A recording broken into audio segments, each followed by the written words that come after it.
আল্লাহ পাক কোরআনে কারীমের সূরা আরাফের 179 নম্বর আয়াতে জানিয়েছেন, অবশ্যই অধিকাংশ জিন আর মানুষ জাহান্নামে যাবে, এই জন্যই পয়দা হয়েছে। প্রশ্ন আসতে পারে, অধিকাংশ মানুষ আর জিন যদি জাহান্নামে যায় আমাদের দোষ কি? আমাদের দোষ আছে। আমাদের দোষটা হচ্ছে এখানে আল্লাহ পরপর তিনটি ইন্দ্রিয় শক্তির নাম দিয়েছেন। ইন্দ্রিয় শক্তি কয়টা? সব মিলে কয়টা? হ্যাঁ, ছয়টা। আমাদের এই আয়াতের ভেতরে তিনটা আছে। দেখেন তো আপনার আছে কিনা। লাহুম কুলুবুন লা ইয়াফকাহুনা বিহা, তাদের কলব আছে কিন্তু চিন্তা নেই। তাদের বিবেক আছে কিন্তু বিবেকটা কাজ করে না। অন্য দলের লোক একটু পান থেকে চুন খসলে সংবাদ সম্মেলন করে, আর নিজের দলের লোক মানুষ মেরে ফেলছে, কোনো কথা নেই। আমরা দেখতে পেলাম এই 5 দিনে যাদের বিবেক হালকা একটু কাজ করেছে, তারা একেবারে অলরেডি দল থেকে তালাক দিয়ে চলে এসেছে। ঈমান থাকলে তো এটাই করার কথা। এমনকি ঈমান যদি নাও থাকে, যদি বিবেক থাকে, এই বিবেক অনুযায়ী তো মানুষ অন্তত এরকম অন্যায় কোন দলে সাপোর্ট দিতে পারে না। তাদের কান আছে, শোনে, কিন্তু না শোনার ভান করে থাকে।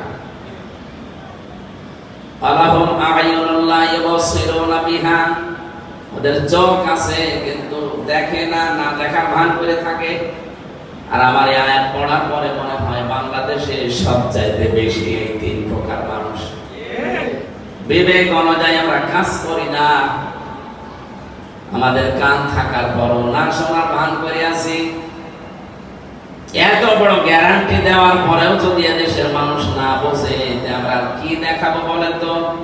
এই বাংলাদেশে 18 জন এমপি ছিল জামাত ইসলামী থেকে, 1 টাকা দুর্নীতি তাদের জীবনে পাওয়া যায়নি। 2 জন মন্ত্রী ছিল, 4 আনা দুর্নীতি তাদের জীবনে পাওয়া যায়নি।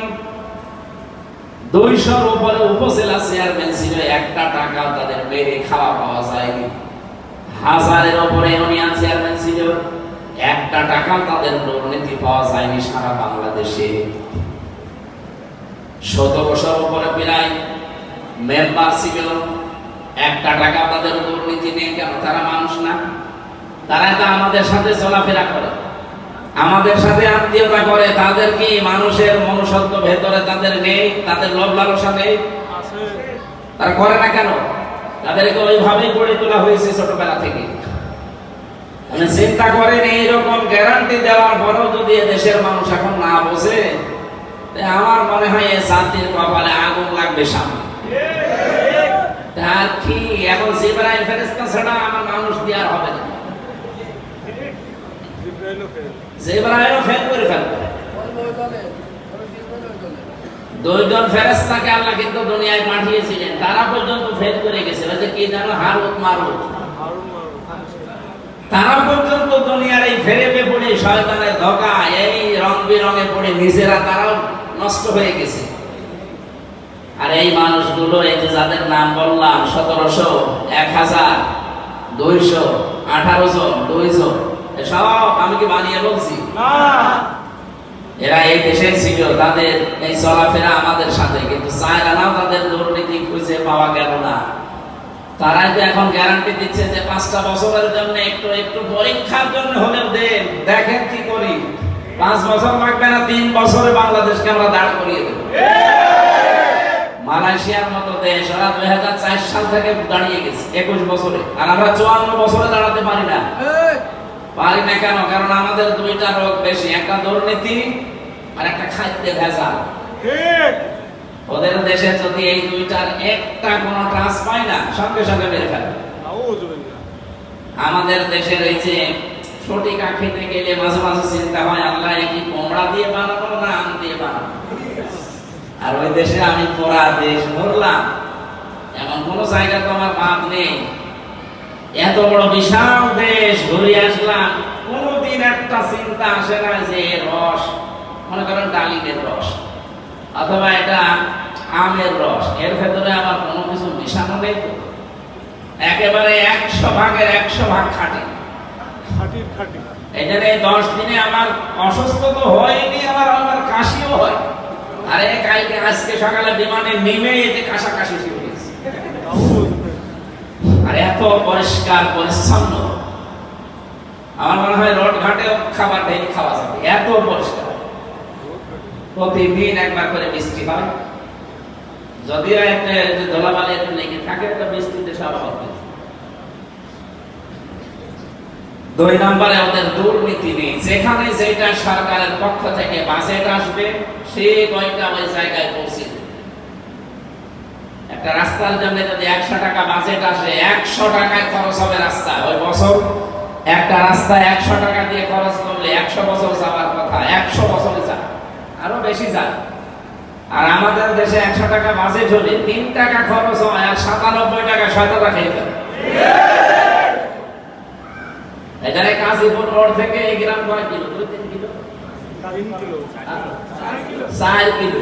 এতটুকু রাস্তা আসতে আমার মনে হয় কুষ্টিয়া থেকে কুমারখালী আসতে আমার গাড়ি এত ক্ষতি হয়। 4 কিলো যা ক্ষতি হয়ে গেল। 550, 700, 800, 1200 কিলোমিটার আমি রান করেছি কেন? আমার ক্লান্তি নেই। কোথায় সেই পেনাং থেকে এই যে কুয়ালালামপুর, এখান থেকে শহরবাদী সব মিলে প্রায় 800-900 কিলো পথ, আবার যাওয়া আসা। আপনি দেখেন 17-18 কিলোমিটার হাঁটতে গেলাম গাড়িতে, প্রাইভেটে, মনে হচ্ছে না যে রাস্তায় আছে, মনে হচ্ছে আমি আকাশে আছি। 160, 200, 220 কিলোমিটার চলছে গাড়ি, এত স্পিড দিয়ে। কোনো জায়গায় কোনো বাধাবাধি নেই, কোনো ব্রিজ নেই, যার রাস্তায় চলে যাচ্ছে, মাঝখান দিয়ে আইল্যান্ড দেওয়া পড়াটা। বসবাস করতেই মন চায়। যে মানুষগুলো দায়িত্বে ছিল, ওরা মাত্র 2004 সালের পর থেকে এই 25 সাল, এই 21 বছরের ভেতরে তারা দেশকে এমন জায়গায় নিয়ে গেছে। অথচ 21 বছর আগে আমাদের চাইতেও তারা নিচে ছিল। তারা যদি এত উপরে যেতে পারে, সিঙ্গাপুর, ওরা ওই যে জেলে বলে না, মাছ ধরে খায় কি বলে, গরু জবাই করে কি বলে, এইটা ছিল। যত রকমের ভাগাড়ের গরু ওখানে জবাই করতো, আর ওই মাছ ধরে খেত। চারিদিকে তো সাগর, আসলে মাছ ধরতো, জেলে বলে। অথচ সিঙ্গাপুরের মতো জেলে কষায়, এরা আজ বিশ্বে 10 দেশের ভেতরে 1 দেশ। ওদের দেশটা খুব বসে বড় না, এদিক ওদিকে মিলে 42 কিলোমিটার। এত উন্নত করেছে তারা, মন মতো সাজিয়েছে দেশটা, দুর্নীতির কিচ্ছু নেই। 42 কিলোমিটার গেলাম, মাত্র 35 মিনিট লেগেছে। যাবার সময় আমার গাড়িতে একটা বাচ্চা ছিল, যে বাড়িতে ছিলাম, ওই বাড়িওয়ালার বাচ্চা, এই 6-7 বছর বয়স হবে। ও চিপস খেয়ে বাচ্চা ওই প্যাকেটটা রাস্তায় ফেলে দিয়েছে। আমরা এদিকে গল্প করছি আর গাড়ি চালাচ্ছি, ও ফেলে দিয়েছে। সঙ্গে সঙ্গে পুলিশ এসে জরিমানা। আমি রাস্তায় ফেললেন কেন? আমিও রাস্তার ভেতরে ডাব নিয়ে এসে, চিপস নিয়ে, ওই দেশে তো খাবার উল্টা খাবার তো মুসিবত। ব্যাং 4-5 কেজি ওজনের ব্যাং, নরম নরম গোশত, খাওয়া যায় না। এরপরে যে কাঁকড়া, 2 কেজি 2.5 কেজি ওজনের কাঁকড়া, শামুক। বাজারে ঢুকলাম, নিয়ে গেল থাইল্যান্ডের পাশে। ওই বাজারে দেখি এক দোকানে প্রায় 30টা কুকুরের মাথা সাজানো, কুকুর বিক্রি হচ্ছে। বিড়াল, মোটা মোটা বিড়াল বেঁধে রেখেছে, বসে এগুলো জবাই করে বিক্রি করে। বিড়াল, কুকুর আর শিয়াল, এগুলো ধরে ধরে নিয়ে এসে পাহাড়ি এলাকা থেকে, জঙ্গল থেকে নিয়ে এসে বেঁধে রেখেছে, বিক্রি হবে আজ। দামও অনেক। ব্যাং 1600 টাকা কেজি বাংলাদেশের টাকা। এই যে চিংড়ি নাকি বললাম, এটা কাঁকড়া, এটারও অনেক দাম, 2000 টাকা কেজি। এত বড়